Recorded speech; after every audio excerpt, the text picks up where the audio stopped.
With Easter now done and over, I have been getting a lot of comments, particularly as of late from Christians commenting on my videos. I guess they go online and they just type out and pagan people to pick on, polytheist people to pick on, to reach, is what they would say. And so I have come to a conclusion that I need to do this video that I have been trying to avoid because it is controversial, and I believe people can believe whatever they want. But if you want to know why I don't believe what you believe, I am going to give you that answer. So this is the video entitled My Problems with Christianity. Great muses will arise and sing praises of the gods.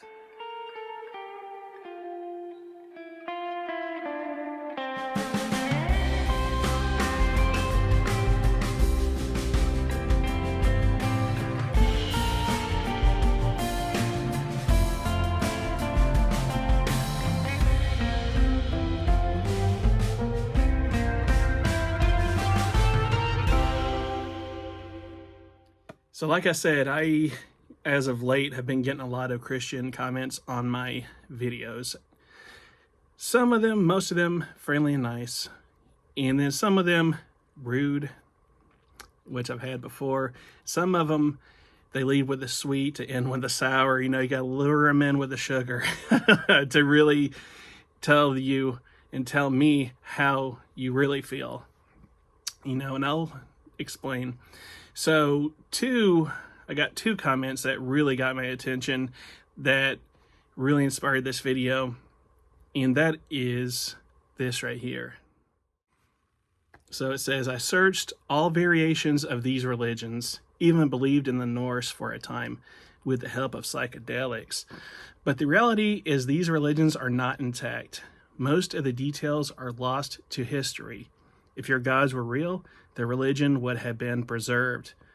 No hate, but I think you will grow out of it when the time comes. No Christ, we'll accept you back with open arms. So that's one of the nicer ones that I received recently. And then you get the ruder ones that was inspiring this video. That comment you just heard, I literally received when I was writing notes for this video, because the original comment I got last night was, dude, I really hope you get over your daddy issues with God, is what someone wrote to me. And so I was like, yeah, let's do it. Let me tell you my background in Christianity and why I believe what I believe, and leave it at that. So unlike some people, you know, a lot of people don't have any defense for Christianity because they were never raised in a church or in a religious home or what have you. I'm the flip side of that. I was raised in church literally from birth all the way until I was in my 20s, my mid-20s. I grew up in the church. Dad that has passed. Back in the day, he used to be a pastor of the local town I lived in. But we would go to church every week, and I would go Sunday, Wednesday, religiously until I was in my late teens into my 20s, and I was so into it, I've read the Bible. So these people saying come to Christ and all this stuff, they don't know me. They don't know my history. The comment of saying that I'll grow out of it, like I told him in my response to him, I am 42 years old. I'm not a 16-year-old little kid that's just experimenting with religion. I will get into that at the end. I want to save that to the end to really get into that part. But I am very versed in the Bible. Like I said, I was raised in the church all the way for 20 plus years and have read the Bible, you know. And then Christians like to come on and pick on people because they don't have a defense because, like I said, they weren't raised in a religious home or they never read the Bible. Like I said, I have defenses for that, my friend. So I won't get into how I became a Hellenic polytheist. I already have videos on that. This video is just my problems with Christianity. Christianity being the dominant religion of the country I live in. And so that's why I'm not going to pick on any other religion other than that. Like I said, it's going to get controversial, just a heads up. So we can get down to what everyone knows, what most people have issues with when it comes to Christianity. So you want to know why I'm not a Christian. So the first belief that Christians adhere to is the idea of sin, that I am not for. that you are naturally evil and need a savior to be happy at the end of your life. You know, that's the biggest thing that most people have an issue with. You know, you hear that from a lot of people, and that I just wanted to put that one out there first, because you know that whole concept, that's what most people agree on that are not Christian when it comes to the actual faith itself. Number two, I'm going to block them off like this. This is a cool idea. Is why are people Christian in the first place? You ask someone and they'll say it's because I'm saved. I'm saved. I'm saved. Saved from hell. Is that the only reason you are a Christian? Is that the only reason to be in Christianity? And if the answer is yes, then what kind of God is that? If that's only the only reason you wanted to worship and get into Christianity is to save you from hell. And then there are the myths in the Bible, Christian mythology, and it is called officially, technically, Christian mythology. And the stories in the Bible, you hate that, don't you? The ones that are Christian, they hate hearing that. So the stories in the Bible I didn't agree with.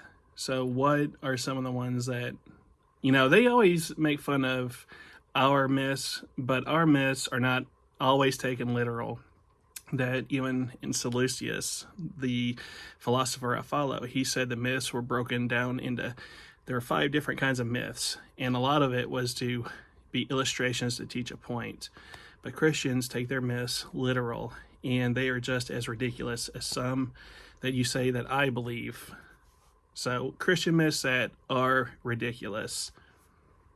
You want some examples? So the idea that women came from a man's rib, the whole creation myth, it is ridiculous. Talking snakes with feet, and the reason why we don't have snakes with feet is because they were punished for Satan getting in and using their body to talk to Eve. You know, and then no matter how hard we try, we can't find the Garden of Eden. There's that. So here is the most controversial one, I'm going to say, probably out of everything, and that has to do about God knowing everything relating to John 3:16.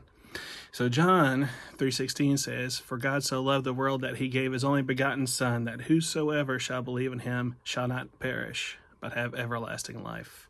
That's what Jesus said. Like I said, I've read the Bible. I am very familiar with that, but that contradicts the whole idea and notion that God knows everything. What does that mean? He said, "For whosoever shall believe." That means people have a choice. But if God knows everything, then he knows who you are. It even says, "I knew you from the beginning." That is a Christian Bible quote as well. "Before I formed you in your mother's womb, I knew you." That's the one that everyone loves to talk about. Like I said, I know the Bible. And so, why is John 3:16 contradictory? Because if God knows everything, then he knew you before you were born, and he knows what's going to happen to you after you die. So he knows who's going to be saved and not saved. It's not really a choice, because God already knows who's going to be saved and not saved. And if he knows that you're not going to be saved, that you will not choose Jesus for salvation, and you're going to hell, then why were you made in the first place? To serve God's purpose is what they'll tell you. In other words, you're just kindling for the fire to help another Christian along his path, and you're basically useless because you ain't going anywhere good. The whole thing about the devil is that God knowing all again. You don't think he knew when he made the devil that the devil was going to betray him? And you don't think the devil knew God knows everything, so why am I even going to even try to rebel in the first place? Same with the whole Antichrist and the whole thing. He thinks the whole apocalypse story of, the Antichrist being born, and, we already told, people say it out loud in churches, of how the devil's going to lose at the end. But he's going to still try anyway, even though he knows that God knows everything. Like I said, there's holes all in this whole thing. And they'll tell you it's just how it is. That's not the answer. You can make up stuff that's not in the Bible, like maybe the devil doesn't hear it because you're in a church, and maybe that's a secret that you only have, but that's not the truth. And speaking of the apocalypse, that whole end time thing, I hate that as well. That everyone's looking for signs of the end time. That's the only thing you see, quote unquote, evidence of, but they've seen evidence of it being any day now, 2,000 years ago. So that's another thing. You don't see, you always ask yourself, how come we don't have miracles in the streets like Paul and James and John and all them had? It's because you make your own assumptions. I don't want to go there. And I could keep going on about Bible stories that are just as ridiculous, especially in the Old Testament, about Job. I keep talking about Job. So back to if God knows everything. The story of Job is that a man named Job had it all, and God bet the devil that, it sounds like a fairy tale, the God bet the devil that Job, if he lost everything, he would never lose his faith in God. And the devil takes him up on that, even though the devil knows God knows everything. Going back to it again. And so, like I said, you can go on. And then there's the story of the donkey and trying to save the prophet that was riding on the donkey. You could see an angel with a flaming sword in his path because the prophet was going to go to this town. And the donkey kept turning away, and the guy kept whipping the donkey, telling him to turn around and keep going that way. But the donkey was trying to stop the man from getting killed by this angel. And eventually the donkey speaks and tells this guy why he's like, why you keep whipping me? So the talking snake's not the only talking animal in the Bible. So beyond the ridiculousness that is, quote unquote, the truth, there is just other things I disagree with. Like I said, the idea of sin, the idea of the end times that'll never happen, things will never end the way it says in the Bible. It's not going to happen. It hasn't happened 2,000 years, but people keep holding on to signs that have had signs of the end any day now. The reason why you don't see any miracles in the street like you did back in the day is because they never really happened in the first place, y'all. You always hear about miracles and arms growing back. When do you think that would be on the news if things like that happened? And it's not the news and media suppressing it. It's just that's not happening. So why are you a Christian? Because when you go to church, outside of not going to hell, you feel peace and you love to worship and pray and sing. And guess what? That is why I believe what I believe. They say that a mini intro into how I got into Hellenic polytheism. You start thinking about how you had these temples that were around for centuries, people worshiping the gods. Why? Because it was real to them. Why is it not real to people anymore? Because a lot of places were taken over, were converted to religions, including Christianity, and these other religions started shutting these temples down with threats of death on top of everything else. Some converted willingly, not immediately, but over the centuries, and it was converted by force as well. To answer your question of why, if it was real, those gods are real, how come they're not around anymore?